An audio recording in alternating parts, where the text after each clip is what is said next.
ग्वाला रहता है। उसके पास एक गाय है जिसका नाम है गौरी। हे गौरी मैया, मुझे आशीर्वाद दो। बेटा, तुम रोज स्कूल जाने से पहले गौरी का आशीर्वाद क्यों लेते हो? पिताजी, क्योंकि हमारी टीचर ने हमें सिखाया है कि गाय हमारी माँ समान होती है। और आप ही बताइए पिताजी, मैं अपनी माँ का आशीर्वाद क्यों ना लूं? नहीं नहीं सुदामा, तुम्हारी टीचर ने तुम्हें बिल्कुल सही चीज सिखाया है। और वैसे भी गाय हमारी माँ समान होती है, तभी तो हमें किसी दिन भूखा पेट सोने नहीं देती। भूखा पेट सोने नहीं देती? वो कैसे पिताजी? कुछ नहीं बेटा, तुम थोड़े से बड़े हो जाओ, फिर तुम्हें सब कुछ समझ आ जाएगा। अब फटाफट स्कूल की ओर चलना है या फिर यहीं गौरी के बारे में विचार करते रहना है? नहीं नहीं पिताजी, अब जल्दी से मुझे स्कूल पहुंचा दीजिए। सोमनाथ अपनी स्कूटर पर दूध का कैन लेकर सुदामा को उसके स्कूल पहुंचाता है और वापस लौटते समय मुखिया के पास दूध पहुंचाते हुए घर आता है। मुखिया जी, ये लीजिए आपके लिए ये 3 लीटर दूध। मुखिया अंदर से हाथ में पतीला लिए बाहर आता है। लाओ भाई सोमनाथ, और बताओ, कोई दिक्कत तो नहीं है? नहीं नहीं मुखिया जी, सब आपकी कृपा से ठीक ही चल रहा है। मेरा तो हर रोज की तरह अपना दिनचर्या चल ही रहा है। हाँ हाँ, चलो अब जल्दी से जाओ, मुझे और भी बहुत से काम है। ठीक है मुखिया जी, अब मैं चलता हूँ। मुखिया बाहर से जितना अच्छा बनने की कोशिश करता है, उसके अंदर उतना ही छल कपट होता है। पता नहीं इन गरीबों से कुछ बातें कर लो, सर पर चढ़कर नाचने लगते, भिखारी कहीं के। जितने कुविचारों वाला मुखिया था, उसका बेटा केशव काफी साफ दिल का था। स्कूल छुट्टी होते ही केशव और सुदामा आपस में बात करते हैं। वो दोनों काफी अच्छे मित्र हैं। भाई सुदामा, बहुत तेज भूख लगी है यार, कुछ खाने चलते हैं ना? सुदामा के पास पैसे नहीं होने की वजह से वह मना कर देता है। नहीं नहीं भाई, मुझे भूख नहीं है। और वैसे भी अगर मैं यहाँ से गया तो पिताजी मुझे ढूंढते ढूंढते परेशान हो जाएंगे। केशव समझ जाता है कि सुदामा के पास पैसे न होने की वजह से वह बहाने बना रहा है। वैसे केशव, आज तक तुमने मुझे बताया नहीं कि तुम्हारे पिताजी क्या करते हैं। भाई सुदामा, मुझे आज तक खुद ही पता नहीं चला कि पिताजी का किस चीज का व्यवसाय है, तो मैं तुम्हें कैसे बताऊं? क्या? हाँ, कभी पूछता हूँ तो हर बार कुछ न कुछ कहकर मेरी बात टाल देते हैं। भाई, मुझे तो लगता है कि तुम्हारे पिताजी काफी बड़े जमींदार होंगे। पता नहीं यार, अब जो भी हो। अच्छा चलो, मैं चलता हूँ, तुम अपने पिताजी के साथ आना, ठीक है? अरे तुम भी चलो ना साथ में। मैं चला जाऊंगा, तुम परेशान मत हो। तभी सुदामा के पिताजी सोमनाथ अपनी स्कूटर लेकर सुदामा को लेने आते हैं। घर जाते हुए सुदामा अपने पिताजी से पूछता है, पिताजी, क्या एक अमीर और एक गरीब इंसान दोस्त हो सकते हैं? हाँ बिल्कुल बेटा, और दोस्ती में अमीरी और गरीबी थोड़ी देखी जाती है। पर तुम ये बात क्यों पूछ रहे हो? कुछ नहीं पिताजी, बस ऐसे ही पूछ लिया। दोनों बात करते करते घर पहुंचते हैं। दूसरे दिन बेटा सुदामा, उठ जा, 6 बज गए, आज स्कूल नहीं जाना है क्या? सुदामा तुरंत उठ जाता है। जाना है माँ, बस अभी आया। सुदामा फटाफट तैयार हो जाता है और अपनी माँ से कहता है, माँ जल्दी से मुझे मेरी टिफिन दे दो। ये लो बेटा तुम्हारा टिफिन, और सारा टिफिन खत्म करके आना। हाँ माँ, मैं सारी रोटियाँ खत्म करूँगा। मुझे पता है कि हमें अन्न बर्बाद नहीं करना चाहिए। आप यही बोलने वाली है ना? चलो मैं चलता हूँ। सुदामा अपनी माँ का आशीर्वाद लेकर स्कूल के लिए निकल जाता है।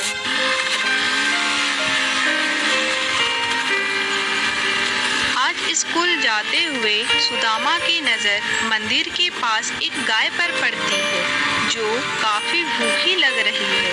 वह अपने पिताजी से कहता है, पिताजी, आपको घर पर काफी काम होता है ना, तो आज से आपको आने की जरूरत नहीं है। मैं घर खुद चला जाऊंगा। क्या? पर तुम अकेले कैसे आओगे सुदामा? पिताजी, मैं अब 10th क्लास में आ गया हूँ। मैं अब बच्चा थोड़ी रह गया हूँ। ठीक है बेटा। ठीक है पिताजी। सुदामा स्कूटर से उतरकर स्कूल की ओर जाता है। लंच के समय केशव और सुदामा आपस में बात करते हुए, अरे सुदामा, ये टिफिन में 2 रोटियां किसके लिए छोड़ गए भाई? आज स्कूल छुट्टी होने के बाद बताऊंगा कि मैंने ये 2 रोटियां किसके लिए रखा है।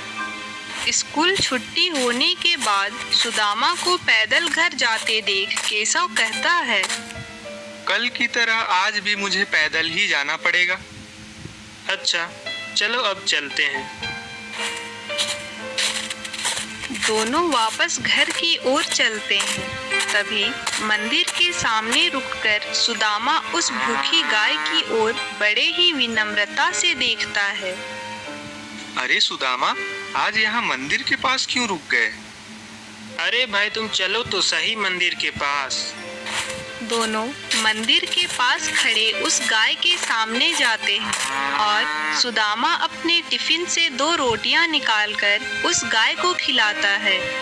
अच्छा, अब मैं समझा कि तुम ये 2 रोटियां किसके लिए रखे थे। हाँ, अब मैं कल से रोज इसे 2 रोटियां खिलाऊंगा। अरे यार, इन 2 रोटियों से इस बेचारी गाय का क्या होगा? जरा देखो तो कितनी भूखी है। हाँ, वो तो है। अच्छा चल, कल से मैं भी 2 रोटियां ले आऊंगा। हाँ, ये ठीक रहेगा।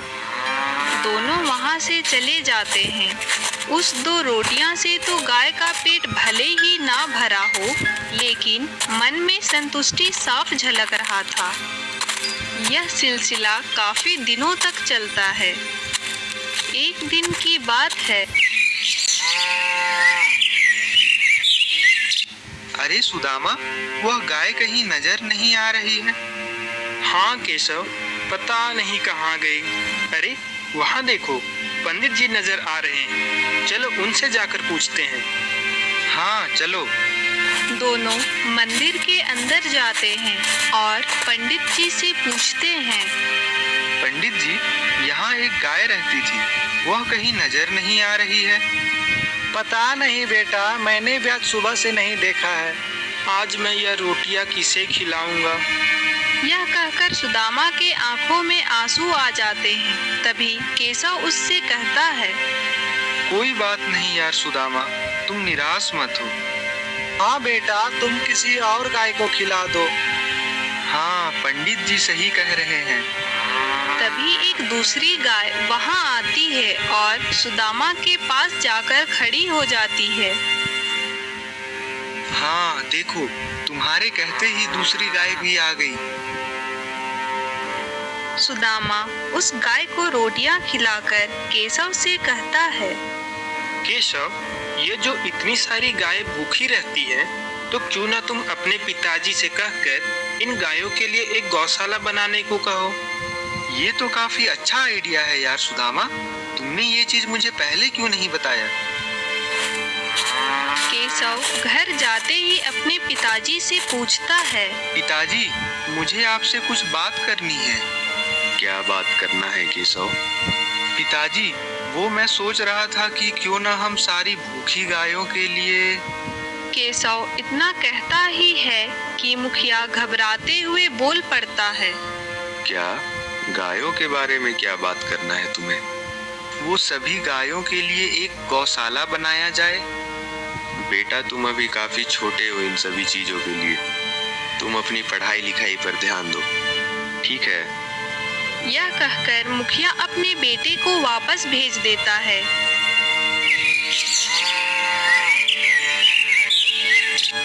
दूसरे दिन केशव और सुदामा आपस में बैठकर बातें करते हैं। अरे केशव, क्या तुमने गौशाला के बारे में अपने पिताजी से बात किया? बात तो किया यार, लेकिन उन्होंने मुझे डांट कर भगा दिया। कहते हैं कि तुम अभी बड़े हो जाओ। सुदामा यह सुनकर हंसने लगता है। अरे भाई केशव, मैं भी अपने पिताजी से कुछ कहने की कोशिश करता हूँ तो वो भी मुझसे कहते हैं कि बड़े हो जाओ। अरे हम पूरे 15 साल के हैं और कितने बड़े हो जाएं। यार सुदामा, अब क्या बताऊं। अच्छा, अब मंदिर की ओर चलो। दोनों मंदिर के पास जाते हैं, पर वहां पहुंचते ही दोनों देखते हैं कि आज दूसरी गाय भी वहां नहीं होती है। तभी दोनों कुछ ऐसा दृश्य देखते हैं मानो पैरों तले जमीन खिसक गई।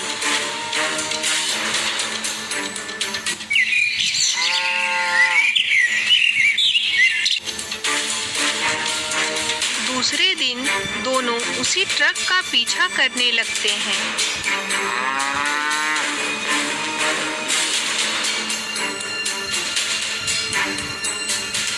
ये सारे गाय को लेकर आखिरकार जा कहाँ रहे हैं? पता नहीं यार, मुझे तो कुछ गड़बड़ी जरूर लगती है। कहीं ये बीमार गायों को ट्रीटमेंट करने के लिए तो नहीं ले जा रहे? नहीं नहीं, मुझे तो कुछ गड़बड़ लगता है। मुझे लगता है तुम्हें अपने पिताजी से ये सारी बातें बतानी चाहिए। यार बताऊंगा तो फिर कहेंगे कि बड़े हो जाओ।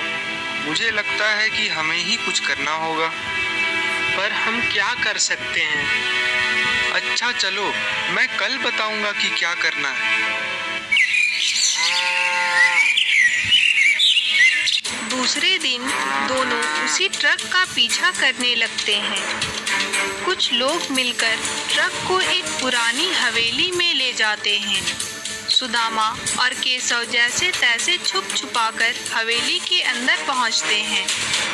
अरे यार सुदामा, यहाँ तो काफी सारी गाय और बकरियां हैं। पर ये इन्हें यहाँ क्यों लाए हैं? अभी थोड़ी देर में पता चल ही जाएगा। कुछ देर बाद एक व्यापारी वहां आता है और उसके बाद काले कंबल ओढ़े दूसरा आदमी भी वहां पहुंचता है। आज पूरी की पूरी 30 गायें और 20 बकरियां हैं। बताओ फिर कितनी कीमत दूं? भाई कीमत तो पूरे 2 लाख रुपए लगेंगे। अरे मैं तो रोज का ग्राहक हूँ, थोड़ा तो हिसाब लगाओ सेठ। दूसरे दिन से स्कूल में गर्मी की छुट्टियां मिलती है। दोनों गांव के चौराहे पर मिलते हैं। भाई आज से हमें जानवरों की तस्करी करने वाले इंसान का पता करना है। उसके लिए हमें वापस उस हवेली में जाना होगा। फिर सोचना क्यों, चलो चलते हैं। केशव और सुदामा दोनों उस पुरानी हवेली में पहुंचते हैं। तस्करी करने वाला आदमी फिर काली कंबल ओढ़े आता है। अरे ये इंसान है कौन? हमेशा मुंह छुपा कर आता है। इतने बुरे कर्म जो कर रहा है, मुंह तो छुपाना है ही। वैसे सुदामा, मुझे लगता है कि हमें थाने जाकर कंप्लेन करना चाहिए। तुम्हारी क्या राय है? पर भाई हमारी बात कोई मानेगा? हाँ वो भी है, बस इसीलिए तो मैं अपना कैमरा अपने साथ लाया हूँ ताकि मैं इन सब का फोटो क्लिक कर सकूँ। जैसे ही केशव अपना कैमरा निकालकर फोटो क्लिक करता है, उसकी आवाज सभी लोगों को सुनाई देती है। कौन है? कौन है वहाँ? अरे बेवकूफो, जल्दी से जाकर देखो वहाँ कौन है। कोई हमारी राज खोलने की कोशिश कर रहा है। दोनों वहां से भागकर सीधा पुलिस स्टेशन पहुंचते हैं।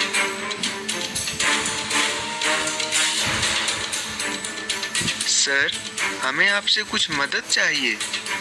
क्या मदद चाहिए बेटा? और इतने थके हुए कैसे हो तुम लोग? केशव थाने के बाहर कांस्टेबल को सारी बातें बताता है। अरे क्या बोल रहे हो भाई? तुम दोनों के पास क्या प्रूफ है इन सभी बातों का? मैंने उन सभी चीजों का फोटो क्लिक कर लिया है। आप ये कैमरा रख लीजिए और जब इंस्पेक्टर सर आए तो उनसे ये दे दीजिएगा। ठीक है, लाओ ये कैमरा मुझे दे दो, मैं उन्हें दे दूंगा। कांस्टेबल वो कैमरा लेकर रख लेता है और दूसरे दिन मुखिया के घर उससे मिलने जाता है। अरे मुखिया जी, आपका बेटा आज थाना आया था। वो आजकल हो रहे जानवरों की तस्करी के बारे में कंप्लेन करने के लिए आया था। अच्छा, थाने गया था। वैसे थाने किसके साथ गया था वो? पता नहीं, वो मुझे लगता है कि सोमनाथ का बेटा था। वो तो इंस्पेक्टर साहब नहीं थे, वरना केस में आपका बेटा बुरी तरह फंस जाता। अच्छा चलो, अब वो कैमरा मुझे दे दो। अब वो बदले में कुछ मिल जाता तो अच्छा होता। बस समझ गया। बताओ, इसके बदले में क्या चाहिए? कांस्टेबल लालच भरे मन से मुखिया की ओर देखता है। बस 10,000 रुपए दे दीजिए, और कुछ नहीं चाहिए। ठीक है, ये लो 10,000 रुपए,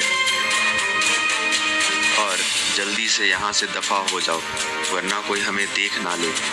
कांस्टेबल मुखिया को कैमरा देकर वहां से चला जाता है।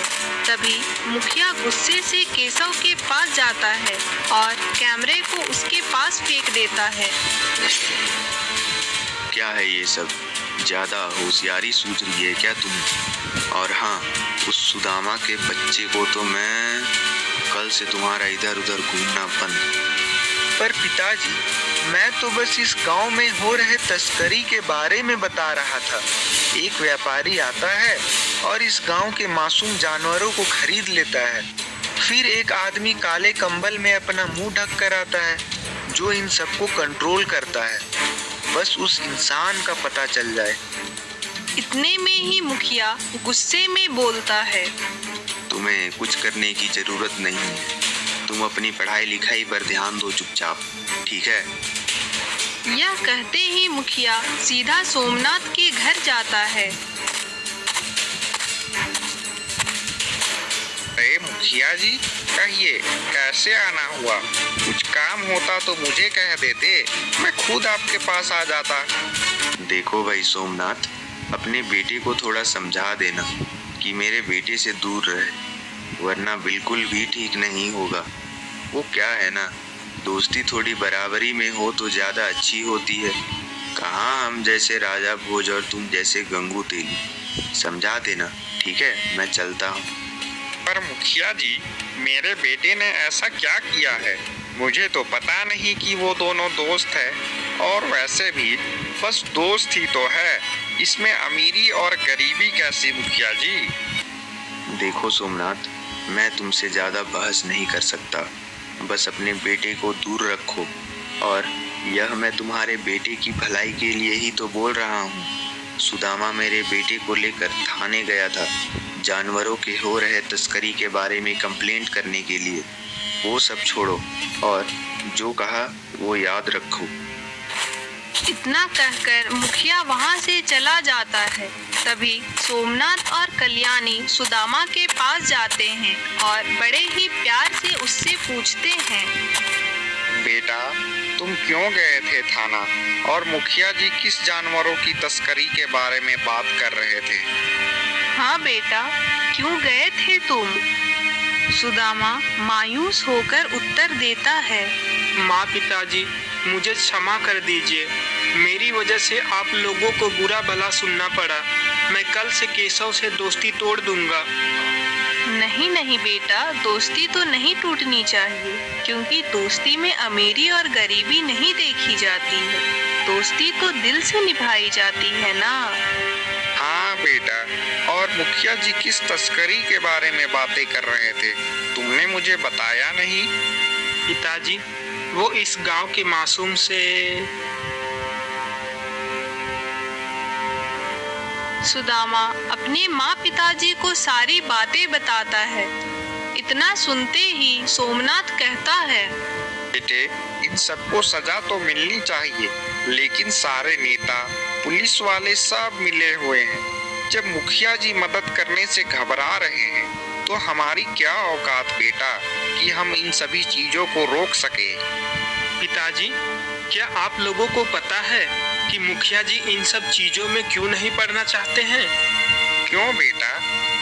क्योंकि वह काले कंबल में लिपटा हुआ तस्करी करने वाला और कोई नहीं बल्कि मुखिया ही है। क्या क्या कहा तुमने? बेटा, तुम्हें पता तो है ना कि तुम क्या बोल रहे हो? अगर मुखिया जी को यह सब पता चल गया तो तमाशा हो जाएगा। तभी सोमनाथ कहता है, अगर सुदामा, तुम इतने डंके की चोट पर कैसे कह सकते हो कि इन सब का मेन आदमी मुखिया जी ही है? पिताजी, मैंने उस आदमी के पैरों में ठीक वैसा ही कटा हुआ निशान देखा था जैसे कि मुखिया जी के पैरों में था।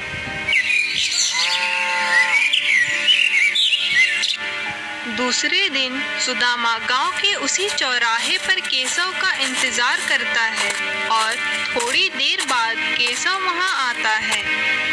अरे सॉरी यार, आज तो बड़ी मुश्किल से पिताजी से बचकर भागा। और हाँ, आज कुछ भी हो जाए, हम उस काले कंबल वाले इंसान का पर्दाफाश करके ही रहेंगे। हाँ, मुझे लगता है कि वह आदमी हमारे ही गांव का है। क्यों? तुम्हें ऐसा क्यों लगता है? बस ऐसे ही मुझे लगा। सुदामा को समझ नहीं आता है कि वह केशव को कैसे बताए कि उसके पिताजी ही जानवरों की तस्करी के मास्टरमाइंड है। अरे सुदामा, कहाँ खो गए भाई? अरे भाई जल्दी चलो, हमें पुरानी हवेली की ओर चलना है। भाई, मुझे लगता है कि हमें रहने देना चाहिए। जब किसी को कोई परवाह नहीं है तो हम ही चिंता क्यों करें? मुझे नहीं जाना भाई, चल अब घर चलते हैं। उस दिन दोनों मायूस होकर वापस घर आते हैं और केशव काफी सोच में डूब जाता है। अगर मैंने केशव को यह बात बताया तो हमारी दोस्ती टूट जाएगी और वह मुझ पर भरोसा भी नहीं करेगा। और अगर नहीं बताया तो इन व्यापारियों का अवैध रूपी व्यवसाय भी खत्म नहीं होगा। बेचारे मासूम जीव। तभी केशव की माँ उससे कहती है, क्या सोच रहे हो बेटा? काफी रात हो चुकी है, सो जाओ। माँ, अगर हमारी गौरी को कोई चुरा ले जाएगा तो हम लोग क्या करेंगे? एक यही तो हमारा सहारा है बेटा, वरना हमें हमारा खाली पेट कहाँ जीने देगा। माँ, फिर हमारी तरह भी तो उनमें से किसी गाय का कोई होगा जिसकी जान उस एक गाय पर टिकी होगी। वो कैसे जिंदा होगा? क्या करे बेटा, इस छल कपट और बेरहम दुनिया में हम बोलने वाले इंसान के तो दुश्मन हैं।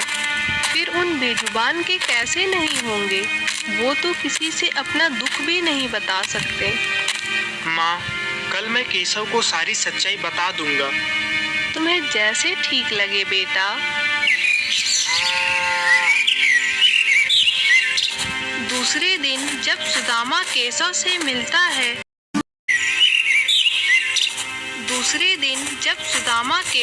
मिलता है, सुदामा उससे कहता है, केशव, मुझे तुम्हें कुछ सच बताना है। कैसा सच सुदामा? वो जानवरों की तस्करी के पीछे तुम्हारे पिताजी का हाथ है।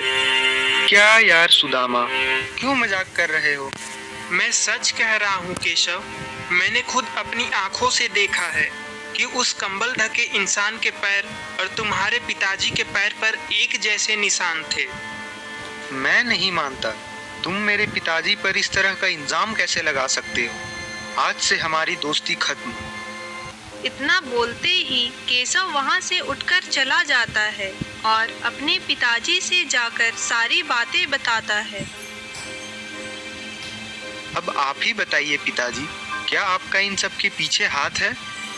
अरे नहीं बेटा, वो सुदामा तुमसे पक्का झूठ बोल रहा होगा।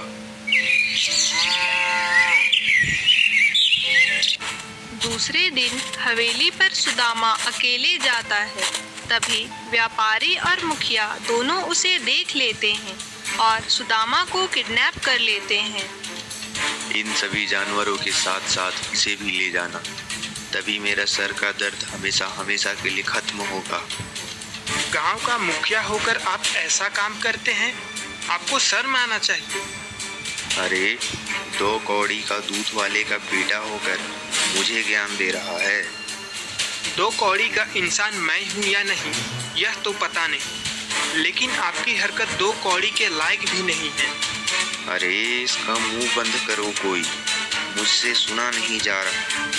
सच हमेशा कड़वा होता है मुखिया जी। इतना कहते ही सुदामा के मुंह पर पट्टी बांध दिया जाता है।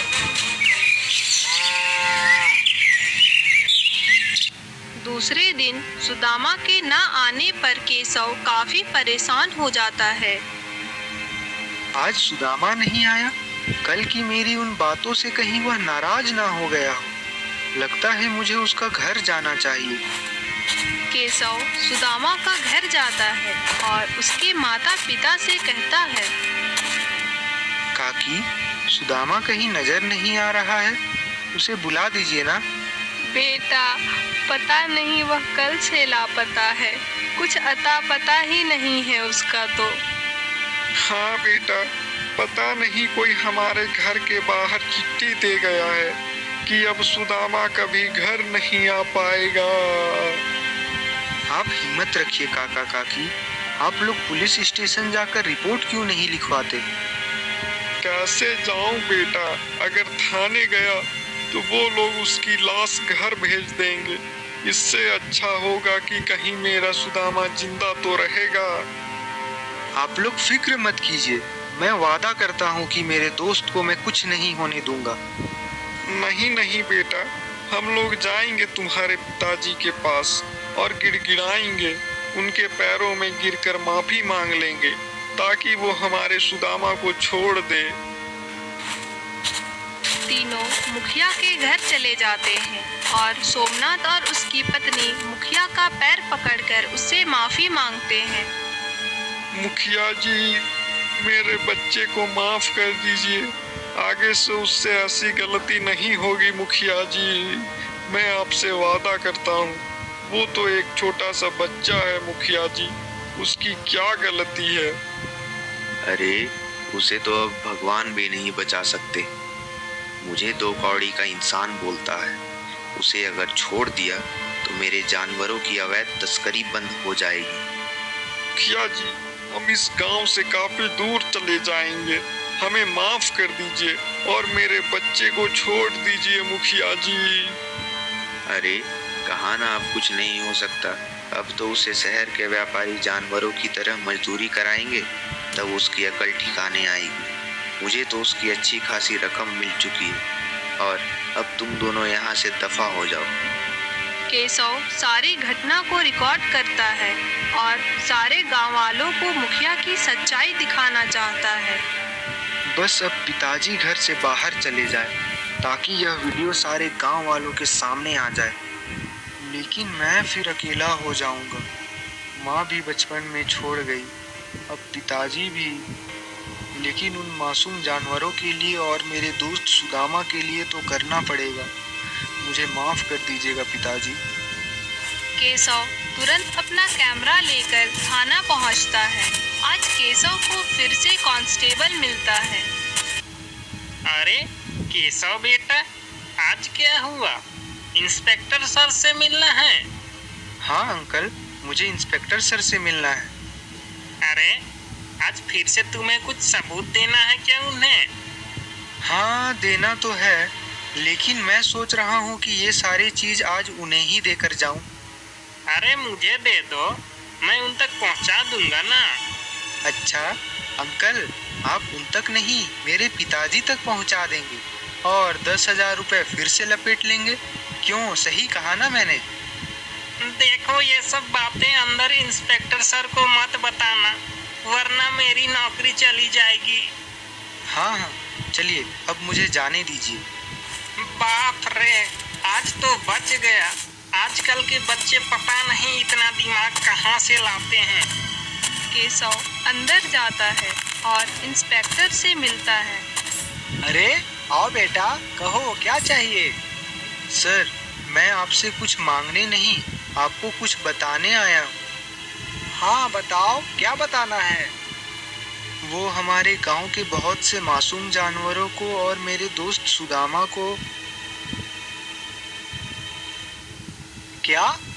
इतना कोई कैसे गिर सकता है?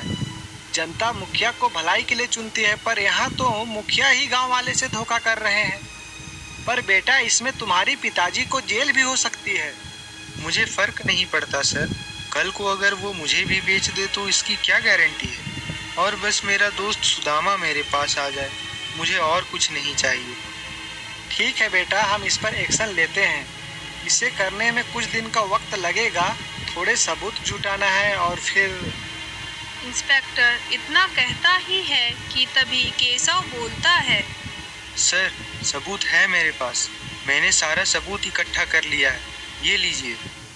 तभी केशव कैमरा और एक कैमरे की रील जिसमें पहले की खींची हुई तस्वीरें थी वो इंस्पेक्टर को दे देता है। अरे इसे तो मैंने मुखिया जी को दे दिया था, फिर यह कैमरा इसे कहाँ से मिली? बड़ा चालाक बच्चा है। जितना बेवकूफ मुखिया जी उतना चालाक उनका बेटा। क्या अंकल, कैमरा देने से पहले उसमें रील तो चेक करना चाहिए था ना आपको। अरे ये तो मैं भूल ही गया था। अच्छा चिंता मत कीजिए, उसमें आपकी रिश्वत वाली फोटो भी है। क्या? अंकल मैं तो मजाक कर रहा था।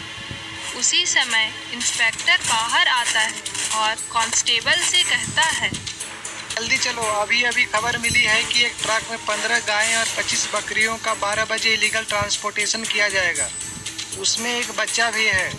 हमें 12 बजे से पहले वहां पहुंचना पड़ेगा। पुलिस उस पुरानी हवेली के पास पहुंचते हैं। पुलिस और उनकी टीम सारे लोगों को गिरफ्तार कर लेती है और सुदामा को बचा लेती है। भाई केशव, आज तो तुमने मुझे बचा लिया यार, पता नहीं मैं जिंदा बच भी पाता या नहीं। अरे भाई मेरे रहते तुझे कैसे कुछ हो जाएगा। हाँ भाई, सब तुम्हारी वजह से ही संभव हुआ है। अरे वो सब छोड़ो, क्या तुम्हें याद नहीं कि कल से हमारी स्कूल की छुट्टियां खत्म हो जाएगी।